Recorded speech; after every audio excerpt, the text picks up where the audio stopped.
दोस्तों, अगर आज आपको ट्रेडिंग की शुरुआत करनी है पर कोई गाइड करने के लिए नहीं है, तो ये वीडियो स्पेशली आपके लिए है। इस वीडियो में हम आपको कंप्लीट रोड मैप बताएंगे कि कैसे ट्रेडिंग को स्टार्ट करनी है, किन किन चीज़ों की ज़रूरत रहेगी, क्या करना है क्या नहीं करना है, सब कुछ। ट्रेडिंग सीखने से पहले आपको सही माइंडसेट के साथ इसकी शुरुआत करनी है। मतलब ऐसा नहीं होना चाहिए कि ट्रेडिंग करेंगे और पैसों को डबल कर देंगे। ये गलत माइंडसेट है। अगर आप इस माइंडसेट के साथ शुरुआत करेंगे तो कभी भी ट्रेडिंग से प्रॉफिट नहीं बना पाएंगे। सही माइंडसेट है कि आप अच्छी तरह से ट्रेडिंग सीखने के बाद मंथली अपने कैपिटल का 8 to 10% बना लें। उसके बाद दूसरा स्टेज आता है कि आपको कौन से मार्केट में काम करना है।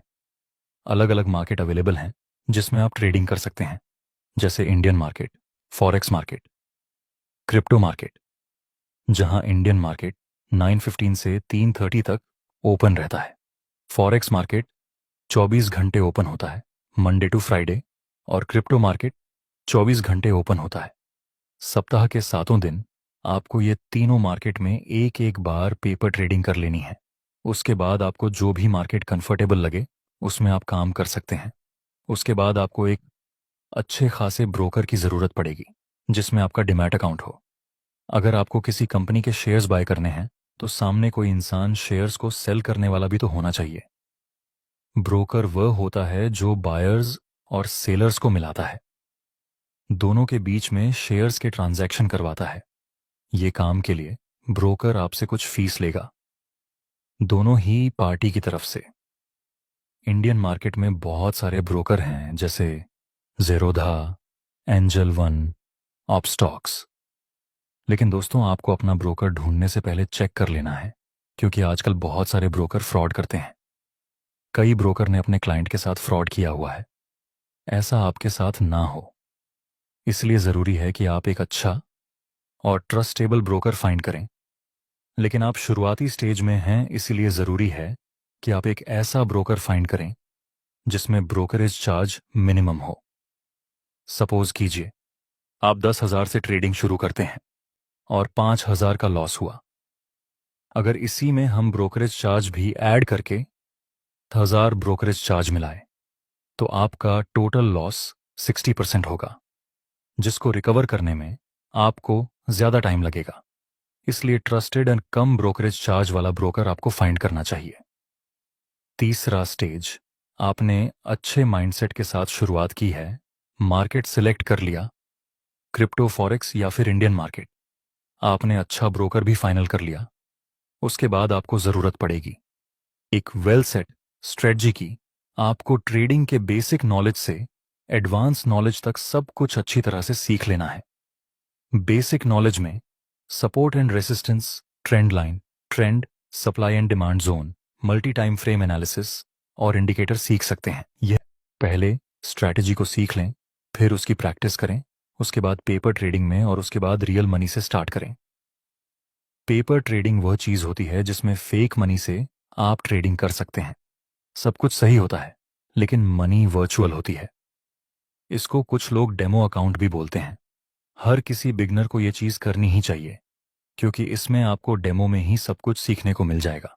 जब आप डेमो में या पेपर ट्रेडिंग में प्रैक्टिस करने के बाद रियल मनी से ट्रेडिंग करेंगे तो आपको बेहतर रिजल्ट मिलेगा। चौथा स्टेज, आपने सब कुछ सीख लिया। उसके बाद कौन सी ट्रेडिंग करनी है, scalping, intraday, option trading, swing trading, ये सब अलग अलग टाइप की ट्रेडिंग होती है। स्काल्पिंग यानी आप बहुत ही कम टाइम के लिए ट्रेडिंग करते हैं। उसमें टाइम फ्रेम भी स्मॉल ही रहती है, जैसे 1 मिनट, 5 मिनट, 15 मिनट। दोस्तों, स्काल्पिंग ट्रेडिंग में आपको बहुत सारे ट्रेड मिल सकते हैं। इसमें आपको ज़्यादा देर तक होल्ड भी नहीं करना पड़ेगा, पर इसमें रिस्क ज़्यादा रहता है और एक्सट्रीम लेवल की डिसिप्लिन की ज़रूरत पड़ेगी। जाहिर सी बात है, शुरुआत में आपके पास नॉलेज कम होगा, एक्सपीरियंस कम होगा, डिसिप्लिन भी अभी उतनी नहीं होगी। इसलिए शुरुआती स्टेज में तो आप इसको यूज़ मत करना। थोड़ा एक्सपीरियंस हो जाए, माइंडसेट कंट्रोल में आ जाए, तब जाकर आप चाहे तो स्काल्पिंग को ट्राई कर सकते हैं। शुरुआती स्टेज में तो आप स्काल्पिंग ट्रेडिंग को अवॉइड ही कर देना। इंट्राडे ट्रेडिंग में आप एक दिन तक पोजीशन को होल्ड कर सकते हैं, एक दिन से ज़्यादा नहीं, और इंट्राडे में आपको लेवरेज भी मिलेगा। लेकिन ये ट्रेडिंग भी एज अ बिगनर आपको सूट नहीं करेगी। आपको करनी चाहिए स्विंग ट्रेडिंग। स्विंग ट्रेडिंग आपके लिए बेस्ट चीज है। सच कहूं तो स्कैल्पिंग और इंट्राडे से भी अच्छा रिटर्न स्विंग ट्रेडिंग में मिलता है, लेकिन इसमें टाइम लगता है।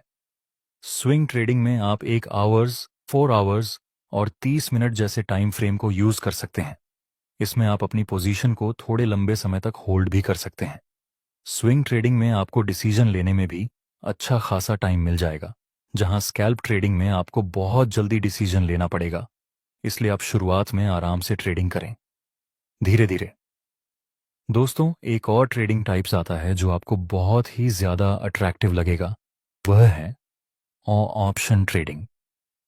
लेकिन मैं आपको स्ट्रांगली मना कर रहा हूं कि आप अपनी शुरुआती दिनों में इसमें काम मत करना। ऑप्शन ट्रेडिंग में सिर्फ लोगों को लगता है कि वह जल्दी अमीर बन जाएगी, लेकिन यह सच्चाई नहीं है। इसीलिए स्टार्टिंग में इसका यूज मत करना।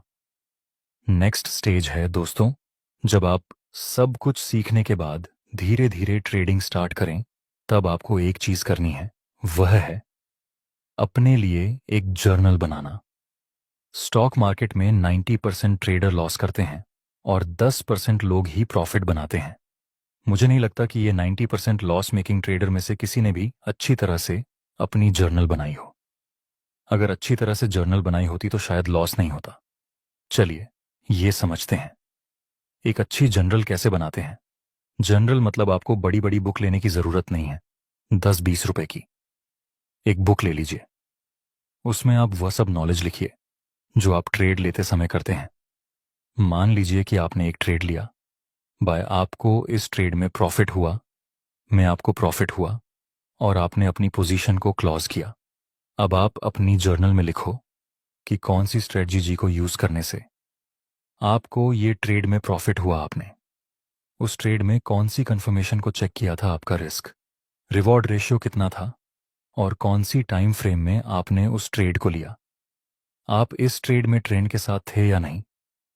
अगेंस्ट अपने रिवर्सल ट्रेड किया था, मतलब एक ट्रेड को लेते समय आपने जो कुछ भी किया वह सब अपनी जर्नल में लिख लो। और किसी ट्रेड में लॉस हो तो उसके बारे में तो फुल डिटेल में आप अपने जर्नल में लिखो कि कितने का लॉस हुआ, लॉस क्यों हुआ, क्या मेरी कोई गलती थी, क्या मैंने लालच में आकर ट्रेड कर लिया था, क्या इस ट्रेड में मैंने ज्यादा रिस्क ले लिया था। इस तरह से आपको अपनी मिस्टेक लिख लेनी है अपनी जर्नल में कि क्या रीजन है कि मेरा लॉस हुआ। इस तरह से आपको जिस ट्रेड में लॉस हुआ और क्यों लॉस हुआ, ऐसी गलतियां फाइंड कर लेंगे और अपनी मिस्टेक्स को रिपीट नहीं करेंगे।